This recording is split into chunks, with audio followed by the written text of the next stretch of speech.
Asian Americans, Pacific Islanders, good food, big families, rich oral histories, complex traditions, and a cultural respect for elders. When I say these things, I am describing AAPI. But like all people, AAPI is a lot more than that. And when we talk about their mental health, these shared characteristics are just the beginning. Hello, welcome to this video. Oh, This is the intro. Asian Americans and Pacific Islanders, or AAPI, are one of the fastest growing minority populations in the US. The term indicates people from the Asian continent and the Pacific Islands who together make up over 6% of the US population, or more than 20 million people. Among that 20 million exists tremendous diversity and differences, all of which affect your emotional well-being. That's why the term AAPI can be problematic. It suggests that all these different groups are the same. For now, though, we will use this term because it is commonly used in literature and studies. But do keep this diversity in mind. Today, we'll explore some of those differences and look at how they tie into mental health. So first, we need to look at history. Time for history. Let's start with the AA, Asian Americans.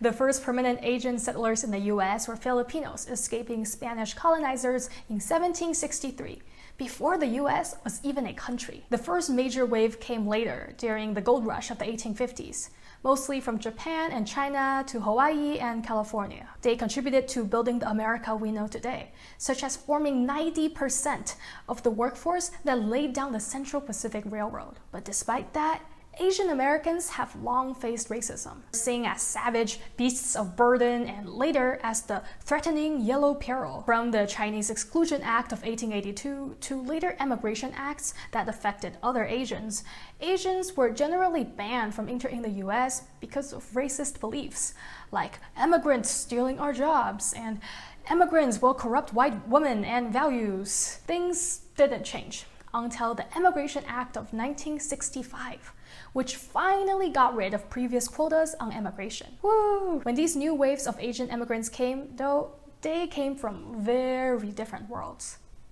In particular, many Southeast Asians came to the US as refugees of the Cambodian genocide, the secret war in Laos, the Vietnam War, and other conflicts in the second half of the 1900s, when US operations destabilized the region, but you didn't hear that from me. On the other hand, a lot of the East and South Asian immigrants needed a certain amount of wealth in order to meet legal requirements in the first place.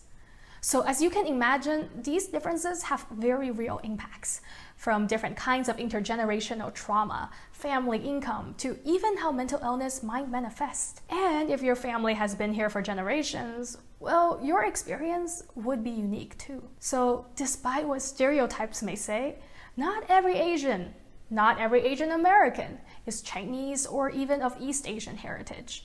And in fact, the breakdown is roughly 1/3 East, 1/3 Southeast, and 1/3 South Asian among Asian Americans. With such diversity among Asian Americans alone, the AAPI experience becomes even more complex when you consider the other half, Pacific Islanders. Pacific Islanders, just like Asian Americans, have their own cultures, traditions, and languages, depending on where they are from. Yet not only are those differences usually ignored, Pacific Islanders as a whole really don't get attention at all. One of the biggest differences between Asian Americans and Pacific Islanders is that Pacific Islanders come from a background mostly of colonial conquest and military exploitation. Let's start in the 1700s.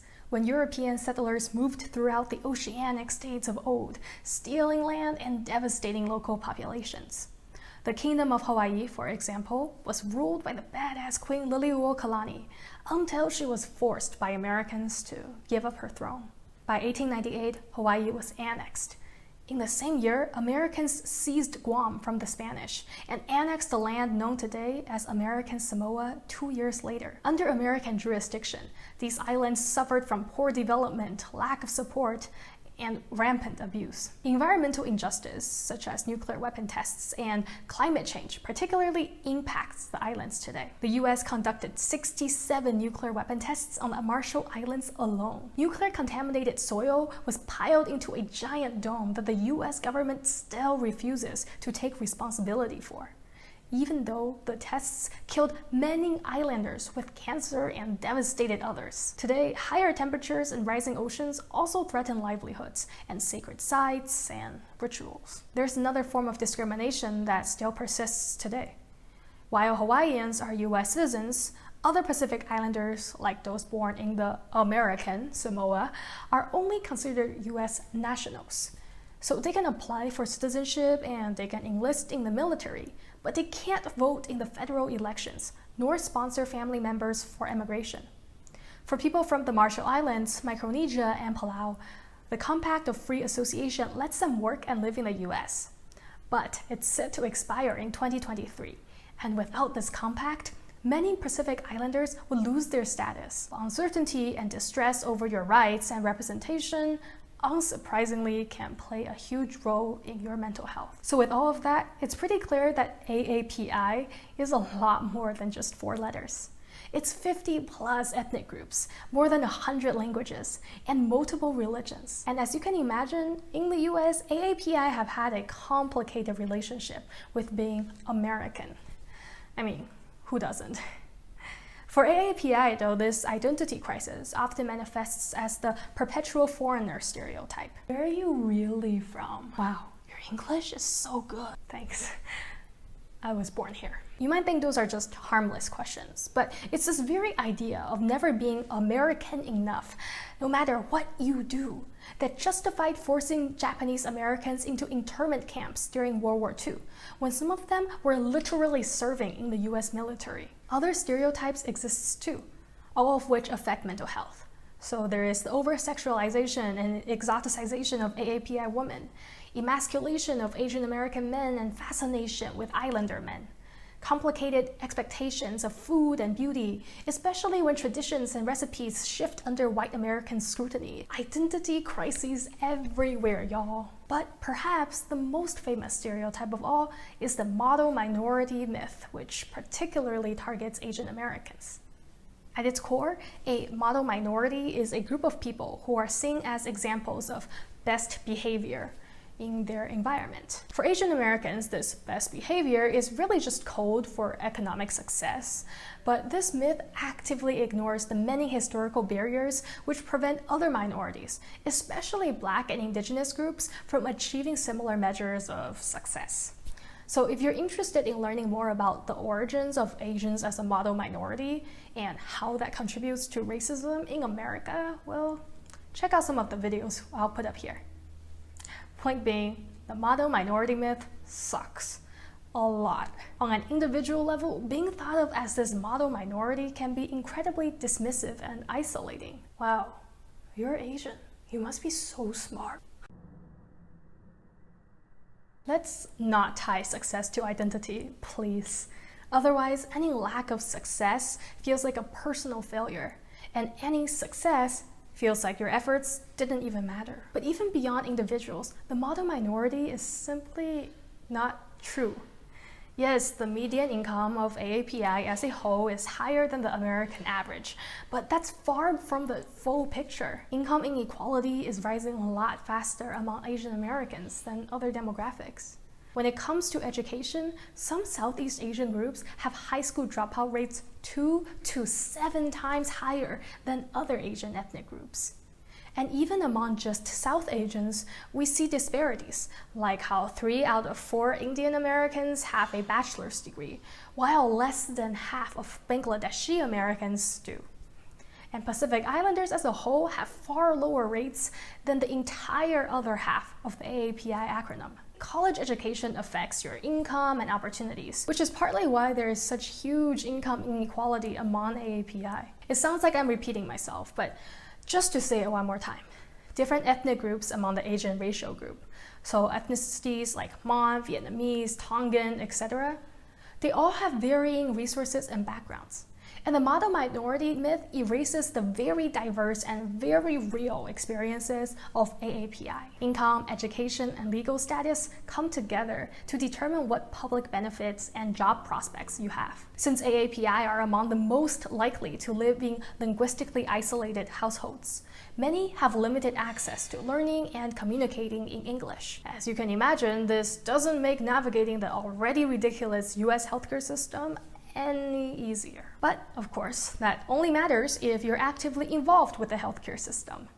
And the unique relationship AAPI individuals have with mental health means that many will choose not to seek professional help at all. In fact, while one report says that 17% of AAPI experience a psychiatric disorder during their lives, the number might actually be much higher. Studies show that AAPI are 3 times less likely than white people to seek help for mental health conditions, and 72% of AAPI at-risk youths have unmet mental health needs. What's going on here?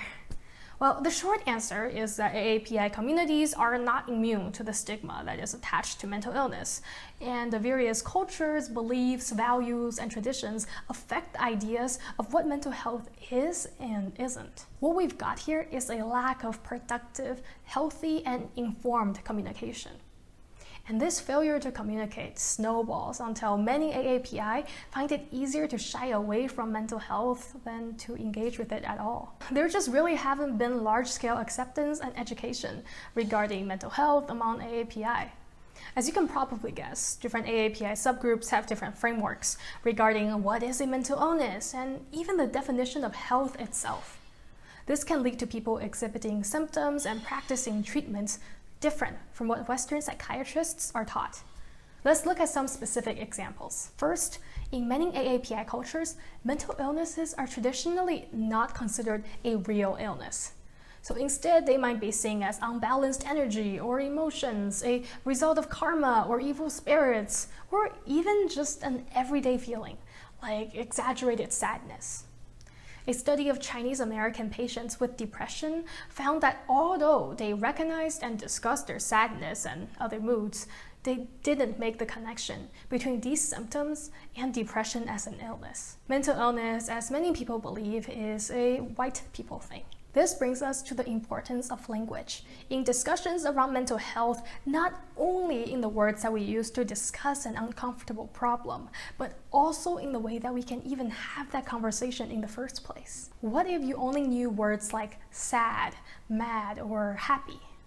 What if you didn't know frustrated, betrayed, disappointed, or oppressed? Without an emotional glossary, misunderstandings become easy. So research and translations can be super useful in understanding ourselves and talking to doctors and family members, especially across generations in immigrant families. But even if it was easier to talk about your emotions, that's just the first step. Mental illness is a whole other ballpark. For many AAPI, admitting to a mental illness could be seen as being ungrateful or disrespectful of the sacrifices and struggles that the older generations have faced. For example, children of refugee immigrants might feel like their mental struggles can't compare to what their parents went through. And when your family is facing uncertainty with legal status, economic security, or discrimination, you might feel a pressure to stay silent in order to not add any more stress. And yes, when I said discrimination, I meant it. AAPI can and do experience and face racism. So consider this your reminder that one's experiences and feelings are valid, regardless of how perfectly they may match the misconceptions that stereotypes bring. Or honestly, even what I say. At the end of the day, avoiding the issue only leads to more stress. So please know that opening up does not make you a burden. And intergenerational trauma is a very real thing. As they say, hurt people hurt people. And through epigenetics, a parent's biological responses to stress and trauma can be passed to their child, which change the way we process emotions and triggers even when we didn't experience that trauma ourselves. But even if you know how you feel is important, you might still worry about shaming the family. The importance of the family in many AAPI cultures means that it's tempting to hide your struggles in order to avoid hurting the family name. It's like, if the community learns that someone has been diagnosed with a psychiatric disorder, does this mean that the parents didn't raise the child well enough? Or that there's something wrong with the entire family? Of course not. And we hope that anyone would realize that with enough logic and self-reflection. But I know these fears are tough to overcome. And frankly, social media only makes gossip worse. So let's talk some actionable steps. Let's tap into where those family members are coming from. You know how there are different ways of describing health in AAPI cultures? Well, you might be able to take advantage of some of the well-known and culturally accepted illnesses in AAPI cultures if you can relate them to mental health. So take chronic fatigue syndrome, which manifests as physical and mental fatigue, dizziness, headaches, other pains, concentration difficulties, sleep disturbance, and memory loss. In 1980, it was dropped from the DSM, the diagnostic manual that Western educated professionals use to determine if someone has a psychiatric disorder. But it's still recognized as an official condition in many Asian countries. For example, in China, it is similar to the condition 神经衰弱. This syndrome is more socially acceptable than psychiatric diagnoses, which might be why people are still okay with having it. So if you are experiencing similar symptoms as part of a mental health condition, you can try to use this more accepted condition as a conversation starter to make your case for seeking help. After all, many cultures believe that mental and physical health are interlinked, aka the mind-body connection.